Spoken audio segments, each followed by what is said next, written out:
보니까 돈이 보인다. 돈이 되는 금주의 가장 핫한 경제 뉴스만 쏙쏙 뽑아서 알려드립니다. 금주의 경제 핫 뉴스. 서울에서는 바나나가 열리고 제주도 밭에서는 단호박이 푹 익었습니다. 한반도 폭염 속에 공급 불안이 이어지면서 채소와 과일값도 급등세를 이어가고 있는데요. 남은 여름 장바구니 물가를 잠시 후 전망해봅니다. 8월 7일부터 한미 상호 관세가 발효된 가운데 미국이 수입 반도체에 최대 100% 관세를 예고해 파장이 커지고 있습니다. 2라운드 관세 전쟁을 중심으로 한 반도체 패권 경쟁, 그 향방을 짚어봅니다. 기초연금 수급자 선정 기준이 대대적인 검증대에 오릅니다. 소득 하위 70% 기준과 부부 감액제가 문제점으로 꼽혔는데요. 바뀌는 기초연금 제도로 어떤 사람이 탈락되고 어떤 사람이 더 받게 될지 잠시 후 알아봅니다. 네, 오늘도 따끈따끈한 소식 준비했습니다. 역시나 KBS 스마트폰 어플리케이션 티벗 활짝 열고 실시간으로 여러분들의 의견 기다리고 있겠습니다. 퀴즈도 저희가 내드렸거든요. 들어와서 많이 참여해 주세요. 네, 오늘의 경제 핫뉴스 브리핑. 첫 번째 뉴스는 바로 이겁니다. 저는 이게 가짜 뉴스인 줄 알았는데 진짜 뉴스입니다. 밭에서 단호박이 잘 익는다는 게 아니고 열기에 푹 익었다는 얘기예요.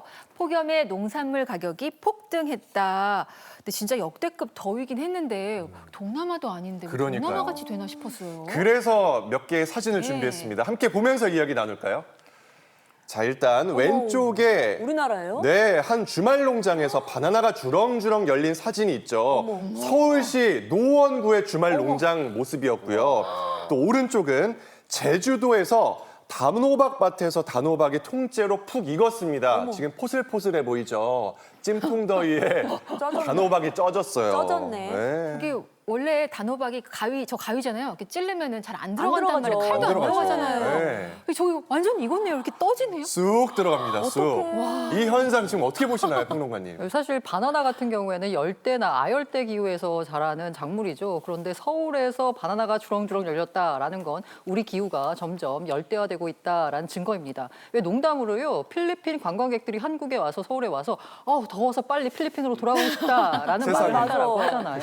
이 제주에서 단호박이 통째로 익어버리는 것도 마찬가지입니다.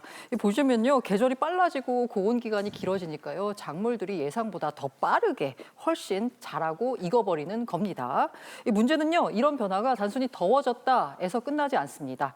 이상 저온, 폭염, 집중호우, 우박, 병충해까지 여러 기후 재난들이 복합적으로 오는 그야말로 복합 재난 상황입니다. 이 인력난의 인건비 부담까지 있는 지금 우리 농촌입니다. 여기에 기후 위기까지 짊어져야 되는 그야말로 큰 위기 상황에 닥쳤다라고 볼 수 있습니다. 네, 이뿐만이 아닙니다. 밭에 당근을 심었는데 싹이 안 난대요. 너무 더워서. 근데 더워서. 네, 근데 문제가 싹이 안 나면은 기후보험에 가입을 못 한다고 하더라고요. 진짜요? 보험에 가입 못하면 뭐 보상도 못 받고 이런 걸까요? 이게 정말 문제인데요. 기후 위기니까 뭔가 대응이 필요한데 이 보험 가입이 안 돼요. 이게 왜냐하면 농작물 재해보험 가입 조건이 뭐냐면요. 출연율 80% 이상입니다. 싹이 나야지만 가입을 할 수 있다라는 의미예요. 만약에 폭염이나 가뭄으로 씨앗이 싹을 틔우지 못했다라고 하면요. 보험 가입 자체가 거절이 됩니다. 특히 이제 당근 농가들이 주로 사용하는 품종이 있는데요. 이거 정식 발화율이 75% 이상입니다. 그런데요, 보험 가입 기준이 출연율 80% 이상입니다. 그러니까 현실과 완전히 동떨어진 규정이다라는 거죠. 그래서 주목받고 있는 게요, 바로 지수형 기후보험입니다. 이 폭염이나 폭우처럼요 일정한 기준 이상의 기상현상이 발생한다라고 하면요 실제 피해를 입증할 필요가 없이 보험금이 자동으로 지급되는 방식입니다.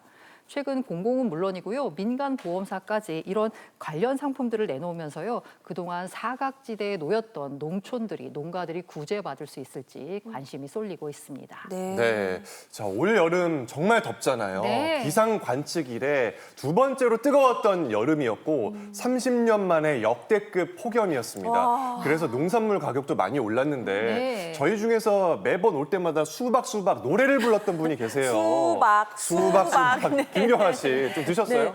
요즘 뭐 뷔페 가도 수박이 없더라고요. 예, 포도만 이렇게 나와져 있지. 근데 저는 안 먹어도 저희 집 자라나는 성장기 청소년과 어린이는 먹여야 되겠기에 이제 그죠. 사서 먹이긴 하는데 항상 엄마는 수박이 싫다며. 네, 저는 못 먹어서 수박이 싫다고 하셨어. 떨어지면 나도 먹겠다 했는데 왜 이렇게 가격이 안 떨어지는 거예요? 그러니까요. 근데 네. 이 여름에 그 시원한 맛을 포기 못 하잖아요. 그러니까요. 이제 장 보러 가면 이제 수박을 들라고 하면 이게 가격이 무거워요. 가격이 무거워. 조금이라도 가벼워 보이는 그 토마토도 봤는데 얘도 비싸요. 아유, 아무것도 이게 못 들어. 도대체 이게 웬일입니까? 네, 맞습니다. 이제 폭염하면은요 사람도 힘들잖아요. 근데 농작물도 힘듭니다. 그러다 보니까 생육이 부진하게 될 수밖에 없어요. 그래서 일각에 요즘에 이런 말이 생겼습니다.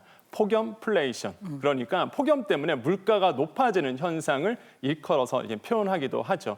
실제 물가가 많이 올랐습니다. 특히 토마토 아니면 수박 이런 것들이 올랐는데 토마토 같은 경우는 1년 전과 대비해서 42.6% 올랐고요.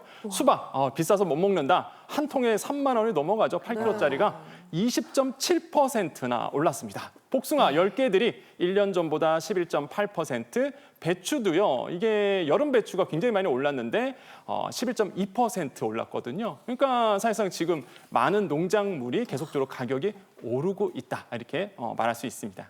네, 정말 많이 올랐네. 올랐네요. 배추값 오른다 그래가지고 아유 배추 없으면 뭐 양배추로 그냥 뭐 김치라도 겉절이 담가볼까 해가지고. 했는데 양배추값도 올랐더라고요. 하면 좋아. 네, 꽤 지금 예. 지금 뭐 양배추로 김치 담그시는 분들도 아마 굉장히 부담스러울 것 같습니다. 폭염, 폭우 계속적으로 잦다 보니까 이 양배추 가격도 크게 올랐습니다. 지금 조사를 해봤더니 작년에 한 포기당 한 3,838원 했던 것이 지금 현재 이제 4,830원 되면서 1년 전보다 25%나 올랐거든요. 그러니까 양배추 가지고 김치를 먹겠다. 이 양배추 김치도 이제 부담스러워서 못 먹을 지경에 이르고 있습니다. 네, 폭염플레이션 얘기를 하고 있는데 우유 가격도 많이 올랐습니다. 이게 왜 그런지 궁금해요. 뭐 젖소들도 폭염에 더위 먹은 건가요? 잘 안 나오나 보다. 뭐 사실 사람도 폭염 시달리면 입맛이 없어지잖아요. 네. 사람은 에어컨이나 세지. 젖소들은 에어컨도 없잖아요. 어떡하냐. 젖소들도 무더위로 스트레스 받으면요, 당연히 원유 생산량이 줄어들게 됩니다. 이 국내에서 사육 중인 젖소 대부분이요, 사실 더위에 약한 홀스타인종이라고 합니다. 그래서요, 기온이 만약에 27도 이상이다라고 하면요, 사료 섭취량이 줄어듭니다. 만약에 32도 이상이다라고 하면 원유 생산량이 20% 정도 급감한다라고 합니다. 예, 특히 생크림 같은 경우에는요, 우유 속에 있는 그 유지방을 고농도로 농축해야 됩니다. 때문에 이 원유 사용량이 훨씬 많이 반영되기 때문에요, 단가에 크게 반영이 됩니다. 그래서요, 아마 이거 생크림 사보신 분들은 아시겠지만요, 종전에 한 5,000원에서 7,000원대 하던 500ml 생크림 요 한 통이요, 최근에는 3만 원대까지 올랐다고 합니다. 이건 안 돼. 그래서 품귀 현상까지 빚어지고 있다라는 건데요. 또 우리 생크림 말고 아마 달걀은 다들 사실 사서 냉장고에 넣어두실 것 같아요. 달걀도 올랐어. 요즘에 아마 이 달걀 가격이 너무 비싸졌는데? 라고 느끼시는 분들 많을 거예요. 폭우와 폭염으로 가축 폐사가 이어지니까요. 달걀 가격 역시 1년 전보다 7.5%나 급등했습니다. 아니 젖소도 불쌍하고 닭도 불쌍하긴 한데 걔네들이 내놓는 알이랑 우유 먹는 우리도 되게 불쌍해요. 이거 그 우유랑 달걀이랑 생크림이 다 들어가는 게 사실 이게 빵이잖아요, 케이크랑. 그거 못 사 먹으면 우리 어떻게 그거 당연히 오르지 않을까요? 그러니까 또 여름에 입맛이 없어져서 걱정이라 하셨는데 또 여름에 또 기력 회복 위해서 좀 마음껏 지갑을 열어서 좀 사고 싶은데 이 여름 보너스가 있어야 된다 생각합니다. 네, 선배님을 보고 말씀하시네요. 네. 지갑이 자꾸 얇아져서 다들 속상해하고 있어요. 그래서 저희가 화요일에 자꾸 경제 공부를 하는 거예요. 맞아요. 어떻게든 좀 지갑 좀 두툼하게 만들어 보려고요. 근데 폭염 때문에 이렇게 가격이 오르고 수급이 어려운 품목들이 있는 반면에 또 오히려 잘 팔려가지고 매출이 급등하는 품목들이 있다는 거예요. 네. 대체 어떤 것들일까요? 아니 가격이 비싸졌는데 어떻게 더 잘 팔려? 라고 생각하실 텐데요. 가격이 너무 비싸지니까 외식하기가 조금 선뜻 겁나요. 손이 나가지 않습니다. 뭐 나가기만 하면 대개 경우 이제 10,000원으로 밥 먹기 힘들죠. 그러다 보니까 집밥을 싸서 다니는 사람들이 그렇게 많이 늘었다라고 합니다. 도시락. 집밥을 싸려니까 도시락통이 필요하죠. 그 보온병도 필요하고요. 맞지. 1, 2인용 미니 조리기구 등 소형 주방 제품 판매가 급증했다라고 합니다. 또한 보관이 쉽고 유통기한이 긴 대용량 가공식품을 한 번에 구매해서 오래 먹는 실속형 소비가 늘었고요. 국산 제철 과일 사실 좀 비싸죠. 그러다 보니까 이 저렴하고 공급이 상대적으로 안정적인 수입산 과일 소비가 늘었다라고 합니다. 결국 고물가 시대를 맞아서요, 소비자들은 적게 오래 효율적으로 먹는 방향으로 식습관을 조정하고 있습니다. 네.